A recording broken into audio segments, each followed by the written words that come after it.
आज हम खबर जमात के उन हमदर्दों से लेने जा रहे हैं जिन्हें लगता है कि मौलाना साद ने कुछ भी गलत नहीं किया। तो सवाल है कि फिर वो छिप क्यों रहा है। खबर उन लोगों से भी लेना जरूरी है जो ये कहते हैं कि हम देश से अजीब मोहब्बत करते हैं मगर अपनी माटी को भारत माता की जय कहकर सलाम नहीं कर सकते। बार बार क्यों भारत माता की जय के उद्घोष को मजहबी बंदिशों की कसौटी पर ही परखा जाएगा? क्या जानबूझकर मौलाना और मजहब के ठेकेदार भारत माता की जय पर अपना कुतर्क सुनाते हैं? इस्लामिक विद्वानों की क्या है इस पर राय? इसके साथ ही आपको दिखाएंगे जिस मौलाना साद ने कानून को कदम कदम पर चुनौती दी, जिसे न तो देश के कानून के सम्मान की चिंता है और न ही देश की, जब उस पर जांच बढ़ी तो कैसे उसकी जमात तिलमिला उठी। आपको साद के करीबी मुफ्ती महफूज कासमी का ही बयान दिखाएंगे। सबसे बड़ी बहस को आगे बढ़ाएंगे, उससे पहले देख लेते हैं आज क्या है कोरोना फैलाने वाले मौलाना की अपडेट। 41 दिन हो गए हैं कोरोना फैलाने वाला मौलाना, तबलीगी सोच वाली जमात का मौलाना अभी तक गायब है। मौलाना फरार। मौलाना की कंपनी के 20 गुर्गे फरार। मौलाना के 2 करीबियों के घर क्राइम ब्रांच की छापेमारी। मौलाना की जमात कंपनी के 20 कारिंदों की तलाश।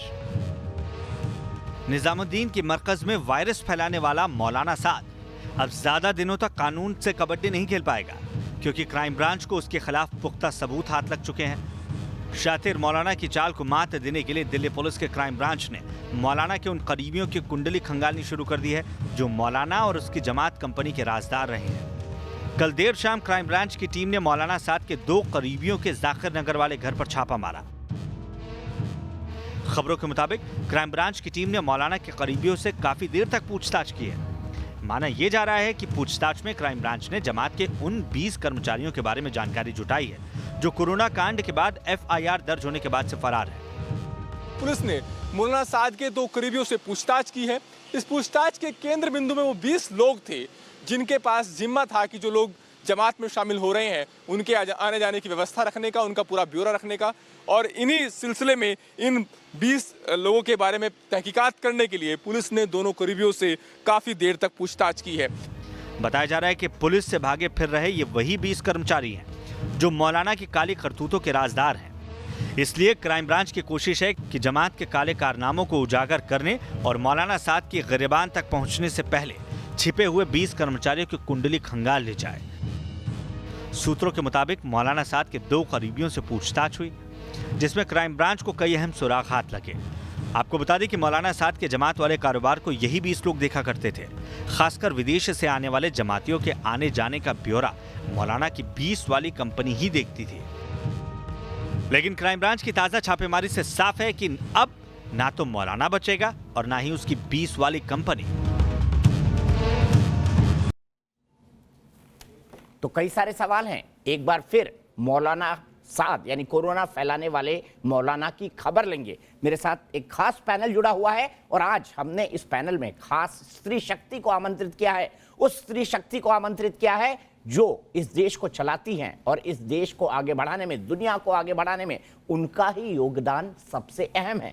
इसीलिए मैं अपने पूरे पैनल को इंट्रोड्यूस करता हूं। मेरे साथ इस्लामिक स्कॉलर सुबही खान है, मेरे साथ निघत अब्बास है जो कि एक सोशल एक्टिविस्ट है और उनको इस बात को बोलने में कोई हिचक नहीं है कि वो भारतीय जनता पार्टी की कार्यकर्ता है और मुझे भी ये बात बोलने में कोई हिचक नहीं है। शबनम खान मेरे साथ है, सोशल एक्टिविस्ट है, बड़ी बड़ी जगहों पर लेक्चर देती हैं। इफ्रा जान मेरे साथ है जो कि एक इस्लामिक स्कॉलर है और साथ ही साथ कानून की विद्यार्थी भी रही हैं। जेबा खान ये तबलीगी जमात की सपोर्टर हैं। वहीं वानी यास्मीन जी मेरे साथ है, ये एक पॉलिटिकल एनालिस्ट है। कल शिराज भाई ने इस बहस के अंदर अपनी बात कहते हुए भारत माता की जय बोला था, लेकिन कई सारे पैनलिस्ट ने भारत माता की जय बोलने से इनकार कर दिया। भारत माता की जय ये एक ऐसा शब्द है जिसको बोलकर किसी के भी रोंगटे खड़े हो जाते हैं अगर वो देश से अजीब मोहब्बत करता है तो। कई सारे ऐसे नेता हैं जो खास तौर पर सेक्युलर हैं लेकिन भारत माता की जय बोलते हैं। देखिए फारूक अब्दुल्ला जो इस बात से बेहद नाराज थे कि देश से 370 हटा दी गई, लेकिन उसके बावजूद वो कहते रहे हैं हमेशा, जम्मू कश्मीर के सदर रियासत रहने के बावजूद, उनके कितने भी डिफरेंसेस किसी से भी हो लेकिन बिना हिचके वो भारत माता की जय बोलते हैं। देखिए फारूक अब्दुल्ला। मुबारक है इस धरती को जिसने अटल को पैदा किया और मैं खुशी से कहता हूं मुझे भी उसने एक वक्त दिया कि मैं भी इस आदमी को समझ सका, और अल्लाह से यही दुआ करता हूं कि मरते दम तक जब तक जिंदा हूं उन्हीं के रास्ते पे चल के इस देश को इतना मजबूत बनाऊं कि कोई इस देश को हिला नहीं सकता। मेरे साथ एक नारा दीजिए और हाथ उठा के नारा दीजिए, भारत माता की। अरे भाई लोगों, ये तुम्हारी आवाज है? भारत माता की, भारत माता की। जय हिंद, जय हिंद, जय हिंद। वैसे फारूक साहब बहुत ड्रामेटिक हैं, और वो अपनी रैलियों में, कई रैलीज मैंने अटेंड किए उनकी और अटल बिहारी वाजपेयी की, वहां पर एक नारा और लगाते हैं, वो आपकी और मेरी, लोग बोलते हैं जय, तो अपनी भी जय करवाते हैं, लोगों की भी जय करवाते हैं। ये एक अंदाजे बयां है। लेकिन सबसे पहले निगत आपसे शुरू करूंगा। आप पर तो आरोप लग जाएंगे आप भारतीय जनता पार्टी से जुड़ी हुई है, और मुझे लगता है निगत को भारत माता की जय बोलने में कोई दिक्कत नहीं होनी चाहिए। मुझे बताइए, कुछ लोग क्यों इसकी खिलाफत करते हैं, और वो लोग मुस्लिम समाज के ही क्यों हैं? बताइए निगत। देखिए, पहले तो क्योंकि आपकी डिबेट का सब्जेक्ट माशाल्लाह बहुत ही खूबसूरत है, और दीपक जी मैं उसी से शुरुआत करना चाहती हूँ कि भारत माता की जय और वंदे मातरम। पहली बात तो हिंदुस्तान का मुसलमान बड़े ही गर्व से हिंदुस्तान की सरजमीन पर नमाज पढ़ते हुए सजदा करता है, और जब सजदा करता है तो सरजमीन को अपनी माता मानता है, और उसकी जय करने में किसी भी सच्चे मुसलमान को कोई आपत्ति नहीं होनी चाहिए। अगर है तो अपने गिरबान में जाहिर सी बात है झांकने की जरूरत है। जहां तक आपने बात करी मुखालिफत करने की, बिल्कुल सही कि मुस्लिम एक तबका है जो भारत माता की जय बोलने में, वंदे मातरम बोलने में उसकी मुखालिफत करता है। वो सिर्फ और सिर्फ इसलिए क्योंकि कहीं ना कहीं उनके जहन में, उनके दिमाग में जहर कहीं ना कहीं घुला हुआ है, और उनको ये लगता है कि अगर वो बोल देंगे तो वो हिंदुस्तान में छोटे हो जाएंगे, क्योंकि वो मुट्ठी भर लोग आज भी हमारे हिंदुस्तान में रहते हैं जो ये समझते हैं कि वो अगर अपने तरीके से चलेंगे, अपने तौर तरीके से चलेंगे, वो कहते हैं ना रस्सी जल गई पर बल नहीं गया, उनका वो बल आज तक नहीं गया, और उन्हें यही लगता है कि ये बोल देंगे तो वो छोटे हो जाएंगे। इसीलिए हम कहते हैं कि आज भी आस्तीन के सांप हमारे हिंदुस्तान में बसे हुए हैं, और ये उन्हीं में से हैं। जैसे असदुद्दीन ओवैसी सबसे बड़े एग्जाम्पल है उस चीज को लेके। और आज अब्दुल्ला साहब ने जरूर बोला, लेकिन वही वाली बात है ना कि कभी उस तरफ कभी इस तरफ, थाली के बैंगन की तरह इधर उधर करना। जब आपको लगे आपकी सियासत में आपको इससे फायदा मिलेगा, आज हिंदुस्तान की जनता राष्ट्रवाद की तरफ जा रही है, आज मुसलमान राष्ट्रवाद की तरफ जा रहा है, तब उन्हें लग रहा है कि आज इसको बटोर लें। चलो तो आज निगत भारत माता की जय से शुरू हो जाए। सईद की बिल्कुल बिल्कुल, मैं तो कह रही हूँ भारत माता की जय, वंदे मातरम, और बड़े गर्व से कहती हूँ, और पता नहीं कितनी दफा कहूंगी। और जिसको जलना है जल भुन जाए। चौरसिया जी, हम तो बैठकर हंसेंगे और क्या करेंगे, हमें क्या फर्क पड़ता है। ज़ेबा से शुरू करता हूं। ज़ेबा, भारत माता की जय और वंदे मातरम हो जाए, इसी से बिस्मिल्लाह किया जाए।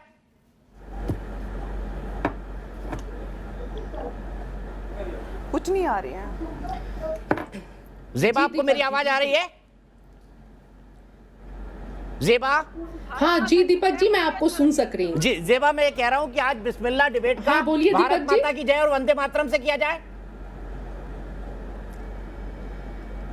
बिल्कुल, क्यों नहीं, एकदम शुरू कीजिए। लेकिन मेरा भी एक ये है दीपक जी कि आज डिबेट में मौलाना साहब का मुद्दा मत चलाइए। प्रवासी मजदूर जो मर रहे हैं, चलेगा, भूखे प्रवासी मजदूर पे बहस हो चुकी है, उनके दर्द को उठा के ज़ेबा, बात प्रवासी किया जाए। मजदूर पे बहस हो चुकी है, प्रवासी मजदूर पर बहस हो चुकी है। हुई है ना दीपक जी, मैं तो आज आई हूँ, मैंने तो आज तक नहीं सुना दीपक जी प्रवासी मजदूर के मुझसे। तो जब भी मैं आई हूँ मौलाना साहब के ही टॉपिक पे, तो मेरा ये कहना है कि मैं भी शुरू करती हूँ, लेकिन आपको भी आज प्रवासी मजदूर और देश की गरीब जनता जो इस महामारी में झेल रही है उसकी चर्चा की जाए।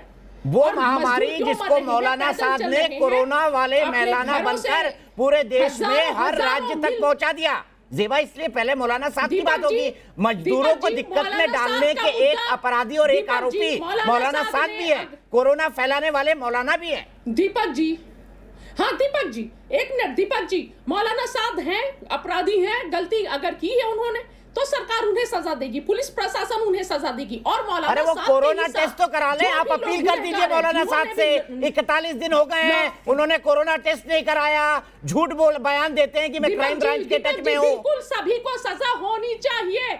जो लॉकडाउन तोड़ा है और ये निर्देश आने के बाद जिन्होंने भीड़ इकट्ठा किया सभी को सजा मिले, जिसमें शिवराज सिंह चौहान है जो 23 तारीख को दल बल के साथ मुख्यमंत्री का शपथ ग्रहण समारोह कर रहे हैं। ताली और थाली जब बजी तो हजारों लोग रोड पर निकल गए और जिस दिन कैंडल जला था उस दिन पर आपको नहीं लगता मौलाना साद का अपराध एक संगठित अपराध था?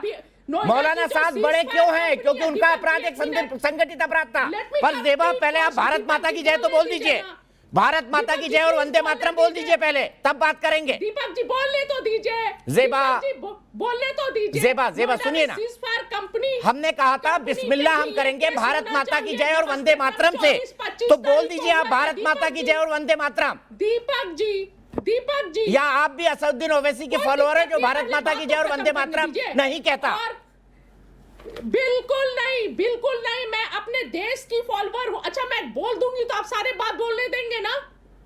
जिस मुद्दे पे बहस है उस पे जरूर बोलने दूंगा। पहले बताइए। बिल्कुल बोलने, तो लास्ट तक सुनेंगे, बिल्कुल बोल दूंगा। पर ये डिबेट वंदे मातरम कोई दिक्कत नहीं है। बहुत बढ़िया। मेरे ख्याल से पैनल को लाना चाहिए और ज़ेबा के लिए ताली बजानी चाहिए।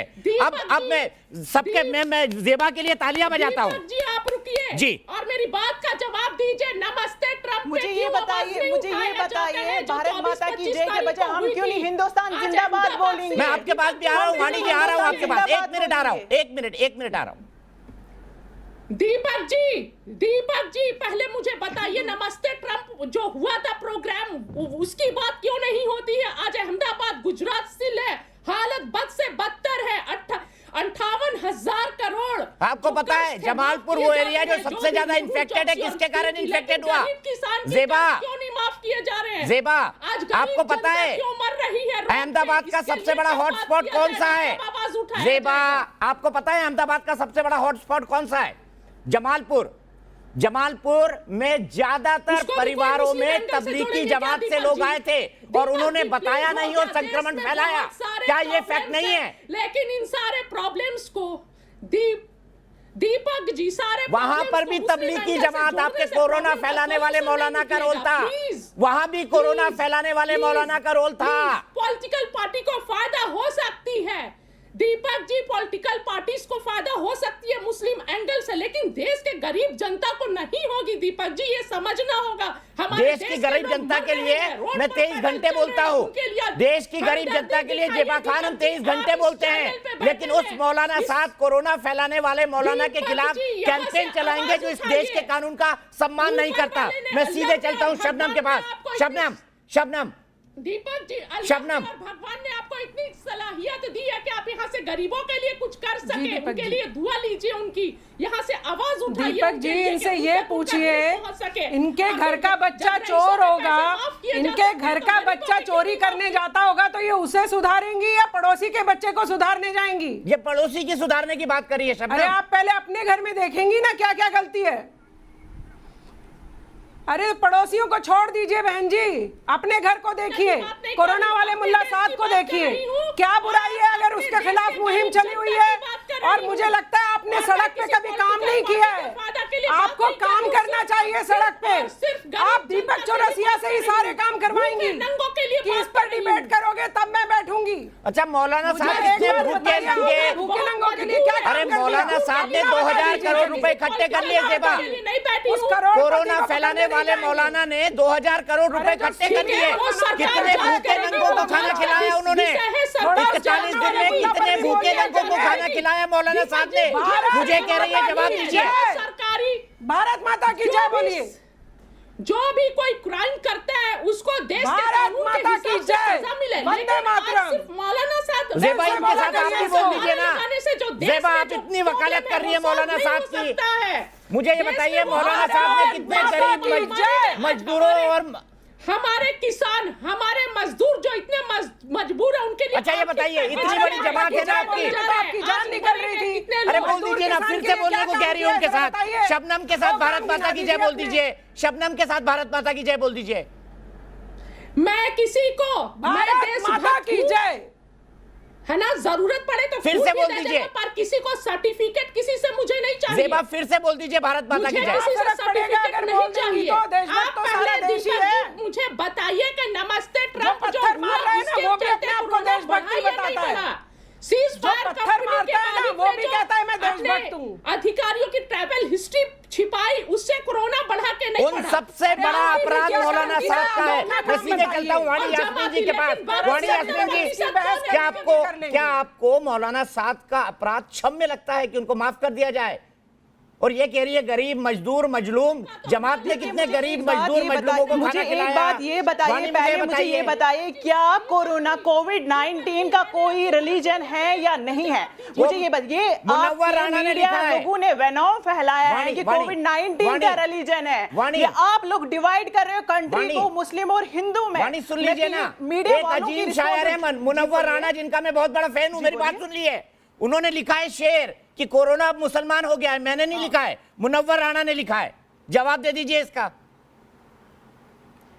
शाबाश, उन लोगों ने क्यों लिखा कोरोना मुसलमान? वो आप लोगों ने वेनॉम फैलाया है। आप लोगों ने मीडिया ट्रायल में बोला है कि अभी आपने बोला है कि 2000 करोड़ रुपीस मौलाना साद ने जमा किया है और उन्होंने किसको खिलाया? ये कोर्ट का डिसीजन है। Court let the prosecution prove, court को प्रूव करने दो। सामने आएंगे तब तो प्रूव होंगे ना। क्या उन्होंने देश से माफी मांगी?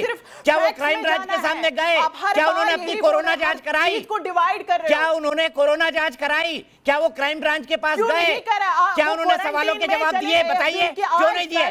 क्यों नहीं दिए? जमात वाले क्यों नहीं दिए? प्लाज्मा दे रहे हैं, फिर आप मना करिए ना, प्लाज्मा लेने से मना करिए। प्लाज्मा से मुंबई में एक आदमी मर गया madam, I am not getting, मर गया मुंबई के अंदर, और सरकार को ये कहना पड़ा किसने प्लाज्मा। आप लोग ये मीडिया वालों का वेनॉम, कितना टेस्ट ले रहे हो मुसलमान के लिए? मस्जिदें भी बंद है, सब कुछ बंद। आपकी चैनल कहां पे बैठी है? फिर भी 90% इलाकों में दारू लेने जो आते पत्थर हैं, बरसे इतने हैं, सारे मस्जिद में लोग गए हैं, वो कौन थे? लाइन लगे, क्या उनसे कोरोना फैलने का खतरा नहीं है? सिर्फ मौलाना साद से लेने खतरा है? अरे मौलाना साद तो फैला के भाग गए। खतरा है?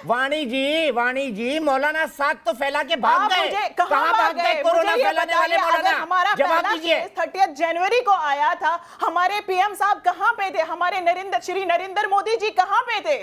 तो अच्छा चलिए, हमने बहस कर ली। चलिए वाणी जी, भारत माता की जय भी बोल दीजिए ना, वंदे मातरम भी बोल दीजिए आज। Why not हिंदुस्तान जिंदाबाद? वो बोल दीजिए, हिंदुस्तान जिंदाबाद, भारत माता की जय, वंदे मातरम, सब बोल दीजिए, जिंदाबाद, सब बोल दीजिए ना, एक साथ बोल दीजिए। हिंदुस्तान जिंदाबाद, भारत माता की जय, वंदे मातरम। सिर्फ आप एक ही चीज पे क्यों लटके हुए? अरे इसको बोलने में प्रॉब्लम क्या है आपको? क्या भारत के साथ प्यार कंडीशनल होगा? बताइए, क्या आपका भारत के साथ, क्या आप अपने देश से कंडीशनल मोहब्बत करती है? शर्तों के साथ मोहब्बत करेंगी आप अपने देश के साथ कि मैं ये बोलूंगी, ये नहीं बोलेंगी? हिंदुस्तान जिंदाबाद, जब मैं यहाँ से बोल रही हूँ, मैं हिंदुस्तान जिंदाबाद बोल रही, तो भारत माता की जय बोलने में दिक्कत क्या है? चलिए, माँ हिंदू शब्द है, मुस्लिम शब्द लगा लीजिए। जिंदाबाद, भारत अम्मी जिंदाबाद बोल दीजिए। फिर से डिवाइड भारत अम्मी जिंदाबाद बोल दीजिए। फिर से वेनॉम फैला रहे हो, फिर से वेनॉम फैला रहे हो। एक साइड से एक कभी मौलाना साद ले रहे हो। मुझे एक बात बताइए, जब 30 उसके बाद आप लोगों ने ट्रंप विजिट करवाया इंडिया में, फिर उस टाइम आप लोगों को प्रॉब्लम नहीं थी कि कोरोना फैलने का? ठीक है ज़ेबा, आपने अपनी बात पूरी की, मैं सीधे सुबह के पास चलता अहमदाबाद में हूं। ज़ेबा हिंदुस्तान जिंदाबाद सुबह क्यों बोलना चाहती है? इनको भारत माता की जय बोलने से दिक्कत क्या है? सुबह प्लीज बताइए। अभी जो लिकर शॉप्स में इतनी भीड़ लगी हुई, क्या उनसे खतरा नहीं है? उनसे खतरा नहीं है? सबसे बड़ा खतरा मौलाना साहब ने पैदा किया है। वाणी सबसे बड़ा खतरा मौलाना साहब ने पैदा किया इस देश के लिए। पूरे देश में कोरोना फैला दिया, कुछ राज्यों तक ही सीमित रहता। सुबह प्लीज अपनी बात कहिए। वाणी को ऑडियो डाउन प्लीज। वाणी अपने अपना टाइम पूरा कर लिया। सुबह वाणी जी देखिए, मुझे लगता है कि अब हम ऐसी स्थिति पे खड़े हैं कि हम ये अलगाववाद महसूस करने के बजाय एकजुट होकर भारतीयों की तरह सोचें। Why not हिंदुस्तान जिंदाबाद? आपका ये सवाल ही बता रहा है कि आप भारत माता की जय या वंदे मातरम को किसी एक स्पेसिफिक पार्टी या संगठन या विचारधारा से जोड़ के देख रही हैं। अरे हमारा नॉर्मल कंट्रीज की तरह कॉन्सेप्ट नहीं है देश का। हमारे जो रिलेशनशिप मानी जाती है, मैंने पहले भी बोला था, कंट्री और वाणी को फ्रेम में लाइए मेरे साथ प्लीज। उत्तरी वाली मानी जाती है। भारत माता की जय आपको फक्र से बोलना चाहिए, irrespective of whatever political party you support. आप किसी भी पार्टी को सपोर्ट करती हो, अपने दिमाग से अलगाववाद हटा लीजिए कि हिंदुस्तान जिंदाबाद अलग चीज है और भारत माता की जय और वंदे मातरम अलग चीज है। कुछ अलग नहीं है, सब एक है। आपसे जो बार बार बुलवाने के लिए कहा जाता है, वो आपके दिमाग से वो अलगाववाद हटाने के लिए ही कहलवाया तो आप हिंदुस्तान जिंदाबाद क्यों नहीं बोल रहे हो? आपकी जिद खत्म करवाने के लिए कहा जाता है। दूसरी बात, आपने कहा कोरोना को ही धर्म से मत जोड़िए। कोरोना को धर्म से नहीं जोड़ रहे हैं, लेकिन जानबूझ के एक जानलेवा बीमारी को बांटना, फैलाना, मौत बांटना देश में एक स्पेसिफिक कम्युनिटी के एक रहबर के द्वारा, जिसको उस कम्युनिटी के लोग एक आइडियल की तरह देखते हैं। एक मौलाना शाद को उनकी गलती का एहसास दिलाने के लिए डिबेट हो रही है। इस्लाम को गलत नहीं बोला जा रहा है, मुसलमान को गलत नहीं बोला जा रहा है। एक बात ये बोला जा रहा है कि अगर कोई सरपरस्त, कोई मौलाना गलत है तो रैशनल मुसलमान उनको आके कंडेम क्यों नहीं करते हैं? अगर हम किसी मौलाना को गलत बोल रहे हैं तो आप मैम मुझे एक बात, अगर आप हिंदू मुस्लिम इसको नहीं करना चाहते हैं फिर क्या कर रहे हैं? तो आप क्रेडिट पूरी मुस्लिम कम्युनिटी को देना चाहती हैं, और अगर कोई गलत करे तो उससे आप कहते हैं कि नहीं, मैडम मुझे एक बात बताइए, तो ये डुअल स्टैंडर्ड्स आपके मुझे समझ ठीक है, वाणी जवाब दीजिए। सुबह वाणी जवाब देगी, 30 सेकंड वाणी। मौलाना शाद को मुझे और अंत में बोल दीजिएगा भारत माता की जय, वंदे मातरम। जवाब के अंत में बोल दीजिएगा भारत माता की जय, वंदे मातरम। जिंदाबाद तो बोल रही हूँ मैं, यहीं से तो हिंदुस्तान जिंदाबाद। क्या वो हमारी कंट्री ने, ये हमारी नहीं, भारत माता की जय और वंदे मातरम बोलने में दिक्कत क्या है? रिलीजन, आप इसको रिलीजन दे रहे हो। भारत माता की जय और वंदे मातरम बोलने में दिक्कत क्या है? इस देश के मुसलमानों को जो देशभक्त क्लेम करते हैं, मुझे मेरे सवाल का जवाब दीजिए वाणी। मुझे एक बात वाणी मेरे सवाल का जवाब दीजिए, उससे पहले मैं आपको बोलने नहीं दूंगा। करोड़ों के वाणी मेरे सवाल का जवाब दीजिए। वाणी आप जवाब क्यों नहीं दे रही है, बताइए। वाणी हमारी वाणी का ऑडियो डाउन, ब्रेक के बाद आऊंगा फिर वाणी के पास।